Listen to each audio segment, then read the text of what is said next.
الحمد لله الذي أنزل على عبده الكتاب ولم يجعل له عوجا تبارك الذي جعل في السماء بروجا وجعل فيها سراجا وقمرا منيرا وأشهد أن لا إله إلا الله وحده لا شريك له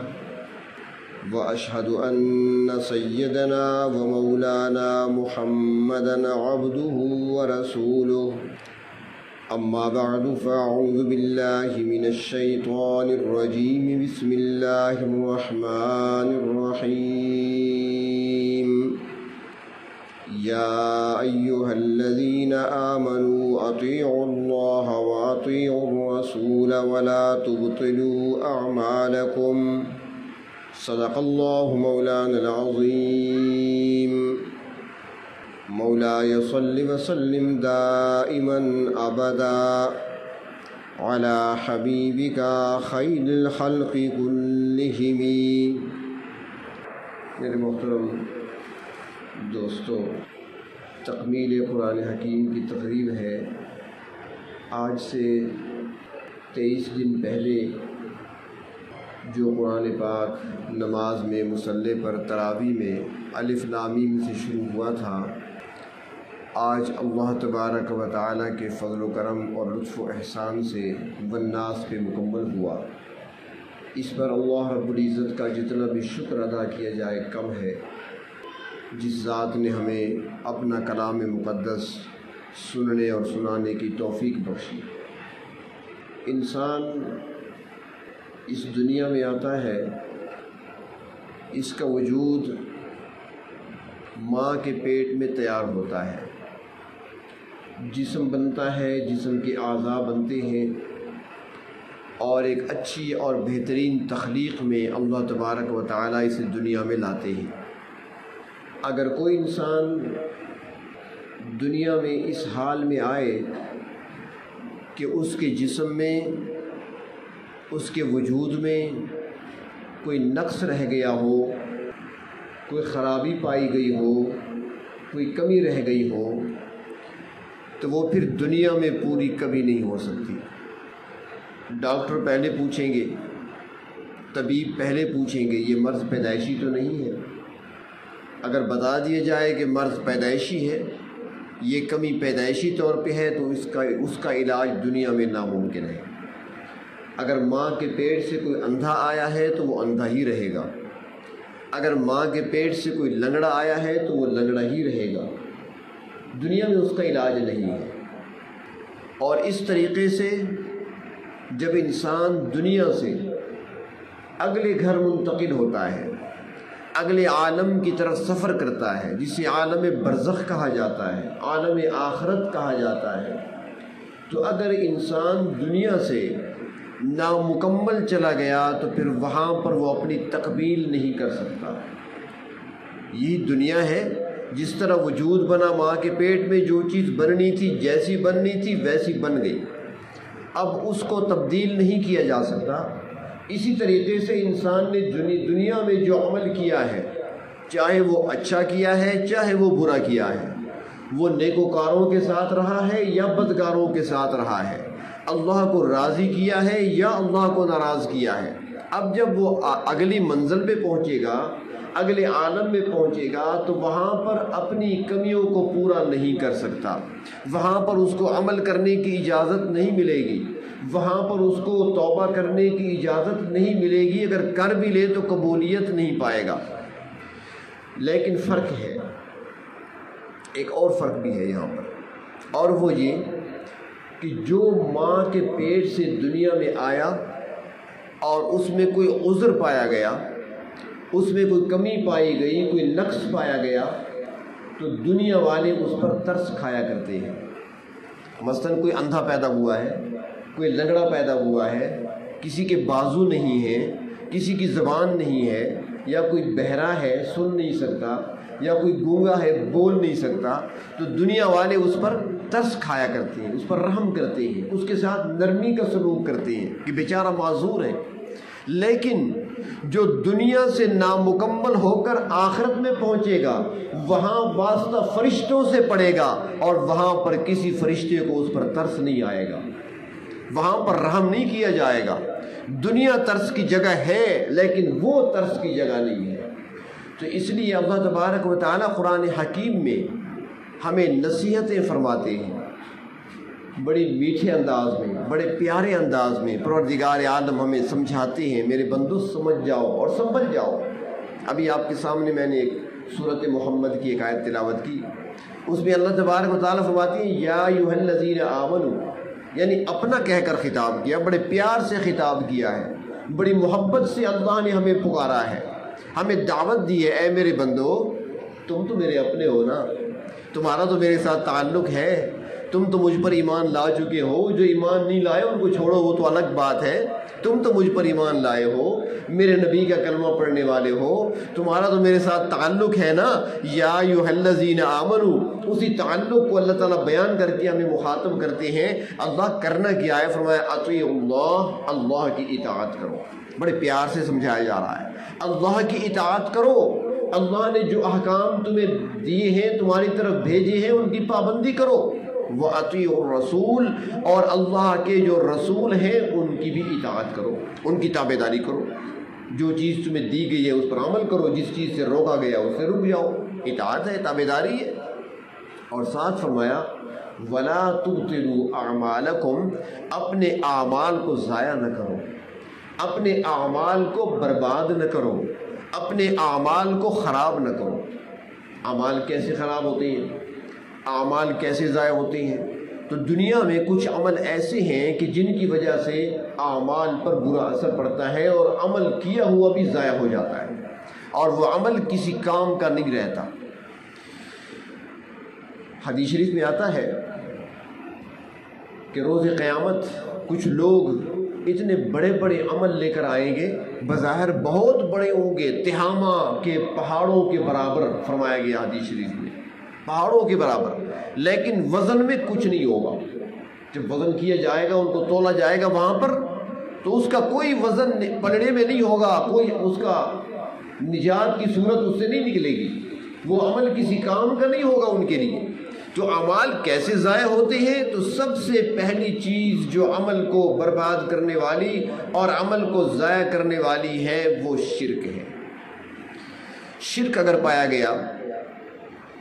تو عمل برباد ہو جاتا ہے۔ مشرکین کا کوئی عمل اللہ کے ہاں قابل قبول نہیں ہوتا۔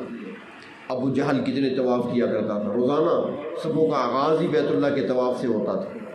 شام کی مجلس کی برخاستگی بیت اللہ کے طواف سے ہوا کرتی تھی، سارا دن ان کی مجلس اور بیٹھک ہی بیت اللہ کے سامنے ہوا کرتی تھی، حج بھی پڑھا کرتے تھے، حاجیوں کی خدمت بھی کیا کرتے تھے، لیکن کوئی ایک عمل، کوئی ایک طواف، کوئی حج، کسی حاجی کی خدمت اس کے کام نہ آ سکی، اس لیے کہ شرک پایا گیا، کیونکہ ایسا جرم ہے جو ہر چیز کو جلا دیتا ہے۔ اور انسان کو چاہیے کہ اپنے اعمال پہ فخر بھی نہ کیا کرے، جو توفیق اللہ نے دی ہے، جو نیکیاں ہم کر رہے ہیں تھوڑی بہت، اس پر فخر نہیں ہونا چاہیے۔ وہ کسی کتاب میں دیکھا تھا کہ ایک شخص اللہ کی بارگاہ میں جب پیش ہوا تو رب تعالیٰ نے پوچھا کیا لے کر آئے ہو؟ وہاں تو پوچھا جائے گا نا کیا لے کر آئے ہو، وہ جگہ ہی ایسی ہے۔ علماء نے لکھا ہے حضرت فاطمہ الزہرا رضی اللہ تعالی عنہ کی جب وفات ہوئی، حضرت ابو ذر غفاری رضی اللہ تعالی عنہ حضرت فاطمہ کی قبر پہ بیٹھے ہیں، ابھی جنازہ نہیں لایا گیا تھا، قبر کھود لی گئی تھی، گڑھا تیار ہے، قبر تیار ہے، ابو ذر غفاری سر جھکا کے بیٹھے ہیں، آنکھوں میں آنسو ہیں، اور قبر سے مخاطب ہیں، قبر سے کہہ رہے ہیں اے قبر تجھے پتہ ہے آج کون آ رہا ہے تیرے پاس، تیرے اندر کون آ رہا ہے؟ تیرے اندر حسنین کی امی آ رہی ہے، اے قبر تیرے اندر علی المرتضیٰ شیر خدا کی زوجہ آ رہی ہے، اے قبر تیرے اندر جنت کی عورتوں کی سردار آ رہی ہے،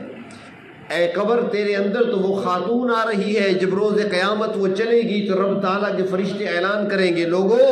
نظریں جھکا دو، اللہ کے محبوب کی بیٹی گزر رہی ہے۔ اے قبر تجھے معلوم ہے کہ اللہ کے محبوب کے جگر کا ٹکڑا آ رہا ہے تیری طرف۔ جب یہ کہہ رہے تھے تو کسی نے کہا ابو ذر آپ جب قبر سے مخاطب ہیں تو کیا قبر جواب بھی دے رہی ہے کہ نہیں؟ کوئی جواب بھی آتا ہے آپ کے سوالوں کا؟ ابو ذر نے کہا ہاں جواب آ رہا ہے۔ تو اس نے پوچھا سوال کرنے والے نے کہ جواب کیا دیا قبر نے؟ ابو ذر غفاری نظر اٹھا کر اس کی طرف دیکھتے ہیں، آنکھوں میں آنسو ہیں، کہتے ہیں کہ قبر بزبان حال کہہ رہی ہے کہ اے ابو ذر، یہ حسب نسب کی جگہ نہیں ہے، یہاں پر یہ نہیں پوچھا جاتا کہ کون آیا ہے، یہاں پر یہ دیکھا جاتا ہے کہ کیا لے کر آیا ہے۔ تو وہاں پر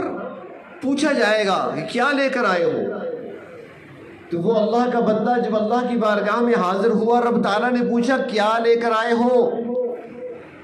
اس نے کہا یا اللہ اور تو کچھ نہیں، توحید خالص لے کر آیا ہوں، خالص توحید لے کر آیا ہوں جس میں شرک کا ذرہ بھی نہیں ہے، مشرکین سے میں دور رہا ہوں۔ جب اس نے یہ کہا نا کہ میں خالص توحید لے کر آیا ہوں، رب تعالیٰ نے فرمایا اچھا خالص توحید لے کر آئے ہو؟ یاد کرو ایک دن تمہارے پیٹ میں درد ہو گیا تھا اور تم نے کہا تھا کہ پیٹ میں درد دہی کھانے کی وجہ سے ہوا ہے، اس وقت تو شرک نہیں تھا نا،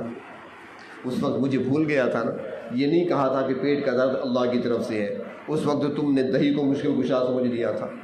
اس وقت تو دہی کی طرف نسبت کر لی تھی، خالص توحید کہاں ہے تیری؟ تو پھر وہ کانپنے لگا، اللہ فضل فرما دیجئے کچھ نہیں ہے میرے پاس۔ فخر نہیں کرنا چاہیے اعمال پر، کیونکہ وہ ذات بڑی باریک بی ذات ہے، لطیف۔ تو بہر طور میں عرض کر رہا تھا کہ شرک اعمال کو برباد کرنے والی چیز ہے، اور شرک ایسی چیز ہے، حدیث شریف میں آتا ہے کہ اندھیری رات ہو، کالی رات ہو، سیاہ رنگ کا پتھر ہو اور اس پر یہ چھوٹی کالے رنگ کی چیونٹی اگر چل رہی ہو تو آپ نے صحابہ سے پوچھا کیا تم اس چیونٹی کے چلنے کی قدموں کی آہٹ سنو گے؟ صحابہ نے عرض کی یا رسول اللہ صلی اللہ علیہ وسلم ہم تو دن کے وقت بھی چیونٹی کے چلنے کی آہٹ نہیں سنتے، اور رات کو سیاہ پتھر پر سیاہ چیونٹی چل رہی ہے اندھیری رات میں، کیا پتہ ہمیں؟ فرمایا اس طریقے سے جس طرح رات کی تاریکی میں سیاہ پتھر پر چلنے والی اور رینگنے والی چھوٹی سی چیونٹی جس کو نہ ہم دیکھ سکتے ہیں نہ اس کے قدموں کی آہٹ سن سکتے ہیں، اس طریقے سے انسان کے اندر شرک داخل ہو جاتا ہے، انسان کو پتہ بھی نہیں چلتا۔ اس لیے یہ جملہ ایک بتایا گیا ہمیں حدیث شریف میں، آپ بھی کہا کریں، دن میں کئی مرتبہ کہا کریں، اللہ ربی لا اشرک بہ شیئا، اللہ ربی لا اشرک بہ شیئا، یہ کہہ دیا کریں، دن میں کئی مرتبہ کہا کریں۔ تو بہر طور شرک کی وجہ سے عمل ضائع ہوتا ہے۔ دوسرا، گستاخی اور بے ادبی کی وجہ سے اعمال ضائع ہوتے ہیں۔ اللہ تبارک و تعالیٰ نے قرآن حکیم میں فرمایا یا ایھا الذین آمنوا لا ترفعوا اصواتکم فوق صوت النبی ولا تجہروا له بالقول کجہر بعضکم لبعض ان تحبط اعمالکم۔ فرمایا کہ اپنے نبی، میرے نبی کے سامنے جب آؤ تو اونچی آواز میں بات نہ کرو، اونچی آواز میں نہ بولا کرو، بلند آواز میں بات نہ کیا کرو، میرے نبی کو ایسے نہ پکارا کرو جیسے ایک دوسرے کو آپس میں پکارتے ہو، خیال کرو اللہ کیا ہوگا؟ فرمایا ان تحبط اعمالکم، ایسا نہ ہو کہ تمہارے اعمال برباد ہو جائیں، وانتم لا تشعرون، اور تمہیں پتہ بھی نہ چلے، اعمال ضائع ہو جاتے۔ جب یہ آیت نازل ہوئی نا تو ایک صحابی تھے حضرت ثابت بن قیس رضی اللہ تعالیٰ عنہ، ان کی آواز ویسے قدرتی بلند تھی۔ کچھ لوگ ایسے ہوتے ہیں نا جن کی آواز بلند ہوتی ہے، وہ عام طور پہ خیر صلی اللہ میں بات کریں بھی اونچی آواز میں بات کرتے ہیں، آواز ہوتی بلند ہے ان کی، تو ان کی آواز قدرتی طور پر بلند تھی، اونچی آواز میں بولا کرتے تھے۔ آیت جب نازل ہوئی تو وہ گھر میں بیٹھ گئے، مسجد میں آئے، نماز پڑھی، جلدی سے واپس گھر چلے گئے۔ اللہ کے رسول صلی اللہ علیہ وسلم نے پوچھا کہ ثابت نظر نہیں آ رہے، کہاں ہے؟ تو پتہ چلا کہ وہ گھر میں ہے۔ آپ نے فرمایا بلاؤ ان سے، کیوں نہیں آ رہے؟ جب وہ آئے تو آپ نے فرمایا کیا بات ہے، ہماری مجلس میں کیوں نہیں آتے؟ عرض کرنے لگے آقا آیت نازل ہوئی ہے لا ترفعوا اصواتکم فوق صوت النبی، اپنی آوازوں کو میری نبی کی آواز سے بلند نہ کرنا، تمہارے اعمال ضائع ہو جائیں گے۔ اللہ کے محبوب میری آواز تو ویسے ہی بلند ہے، آپ آہستہ بولتے ہیں، میری آواز بلند ہے، اور جب میں بولوں گا تو میرے تو اعمال برباد ہو جائیں گے، میں تو اس لیے نہیں آتا۔ اللہ کے نبی نے فرمایا کہ تم ان میں سے نہیں ہو، تم نہیں ہو اس میں سے، بے فکر رہو، تم آیا کرو، بات بھی کیا کرو۔ اور ساتھ ہی اللہ کے محبوب صلی اللہ علیہ وسلم نے خوشخبریاں سنا دی۔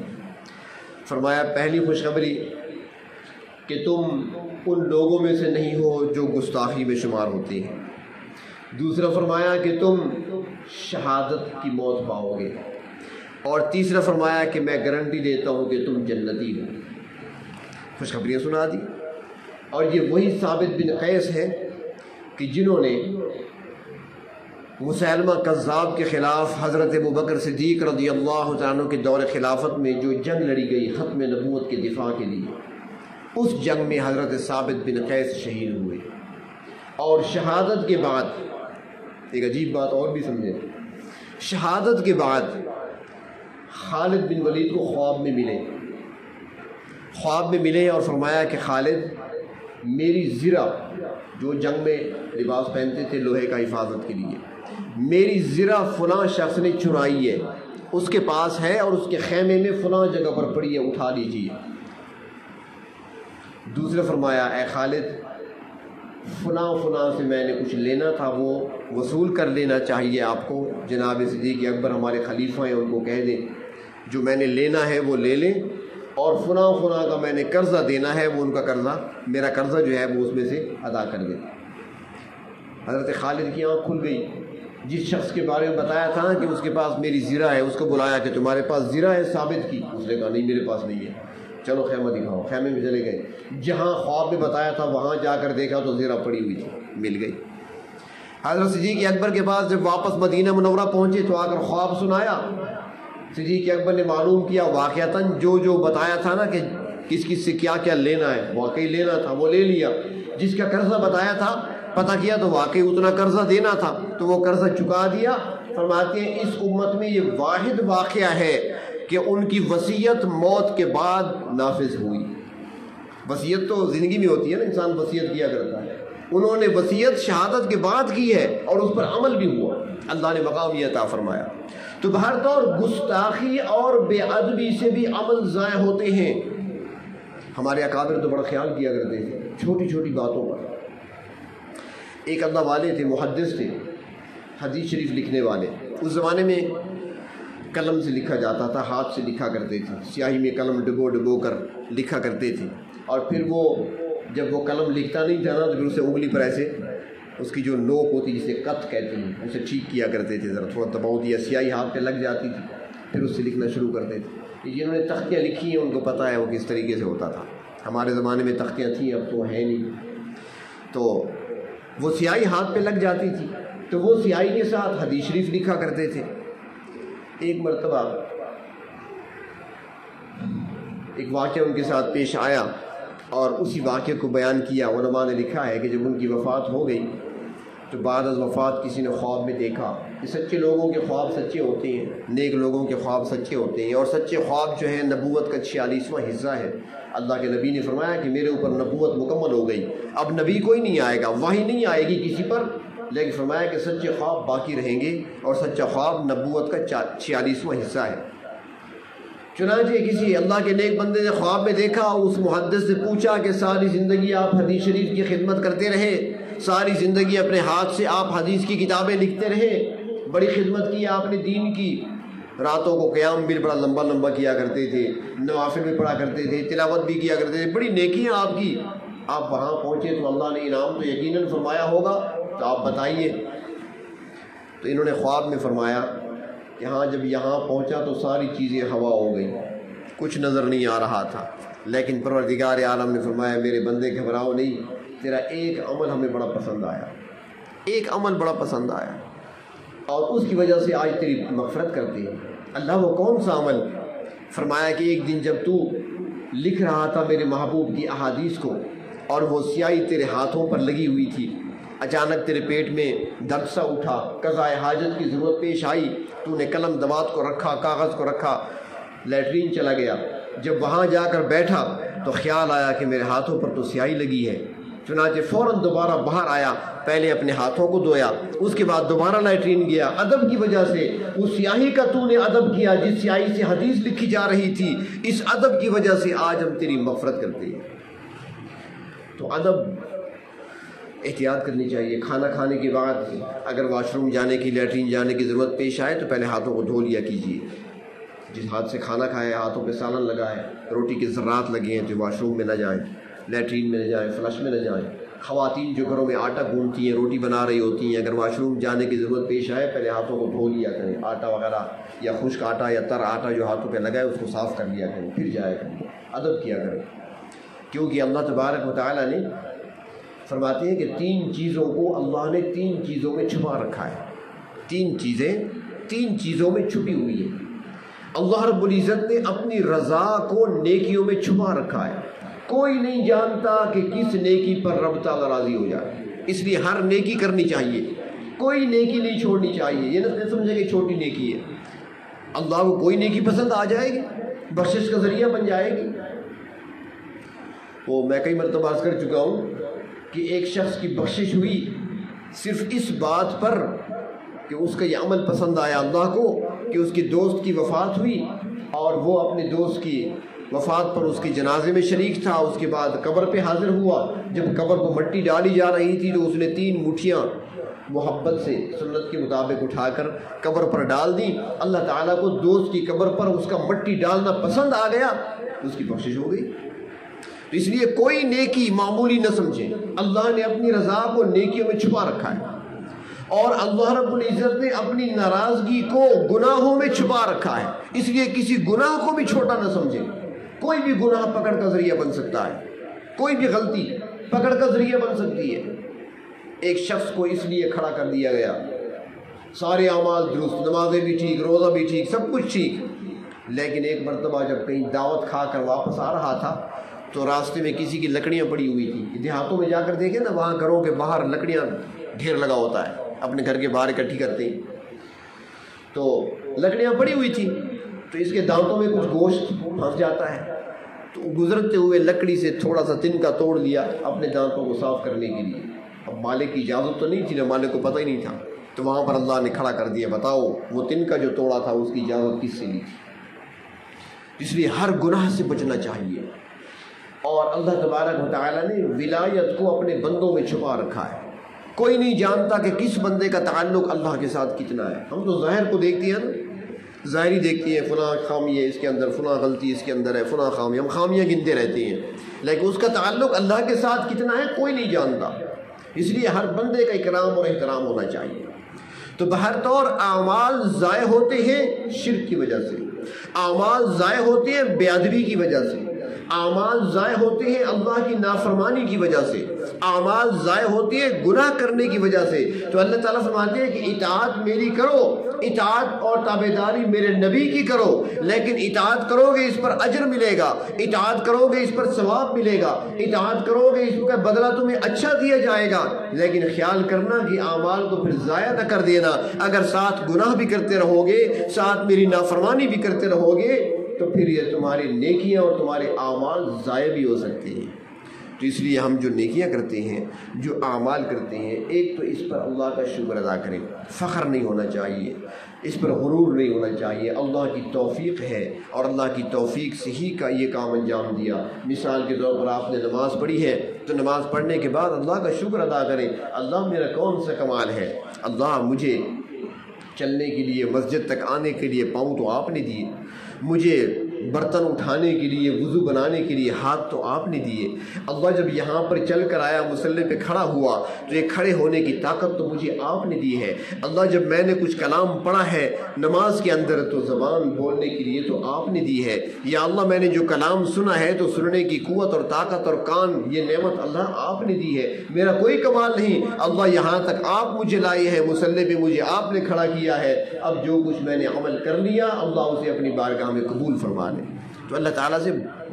قبول بھی کرانا چاہیے اور اس پر اللہ تعالیٰ کا شکر بھی ادا کرنا چاہیے، فخر نہیں کرنا چاہیے، اور کوشش کرنی چاہیے کہ انسان بچے گناہوں سے، جھوٹ سے بچے، دھوکہ دینے سے بچے، اس طریقے سے غیبت کرنے سے بچے، کسی کی برائی کرنے سے انسان اپنے آپ کو بچائے، اللہ کی نافرمانی کے کاموں سے انسان اپنے آپ کو بچائے، گناہوں سے اپنے آپ کو انسان بچانے کی کوشش کرے۔ اور خصوصاً یہ آج کل جو نام تو بدل جاتے ہیں لیکن چیز تو وہی ہے نا جی، فرمایا گیا نا کہ تصویر، ایک حدیث شریف میں آتا ہے کہ سب سے زیادہ سخت عذاب جو دیا جائے گا قیامت کے دن، مصور کو دیا جائے گا، تصویر بنانے والے، آج اسے آپ نام سیلفی کا دے دیں، آپ اسے نام پکچر کا دے دیں، جو بھی دے دیں وہی تصویر ہے، وہی چیز ہے۔ اور ایک حدیث میں آپ نے فرمایا کہ جو مصور ہوگا وہ جہنم میں جائے گا، اس لیے کوشش کریں، سخت وعیدیں ہیں اس کے بارے میں، احتیاط کریں، تصاویر سے بچیں۔ آج کل جو عام طور پہ روزانہ بنائی جاتی ہیں، دن میں کئی مرتبہ اپنی بنائی جاتی ہیں، دوسروں کی بنائی جاتی ہیں، تصاویر سے اپنے آپ کو بچائیں، اللہ کی نافرمانی گناہوں سے بچائیں۔ یہی وہ چیزیں ہیں جو اللہ تبارک و تعالیٰ کے لیے کیے گئے اعمال کو برباد کر دیتی ہیں، اعمال کو ضائع کر دیتی ہیں۔ تو اللہ تعالیٰ نے فرمایا، ہمیں نصیحت فرمائی ہے کہ اطاعت کرو، لیکن ولا تبطلوا اعمالکم، کہ اعمال کو تم ضائع نہ کرو۔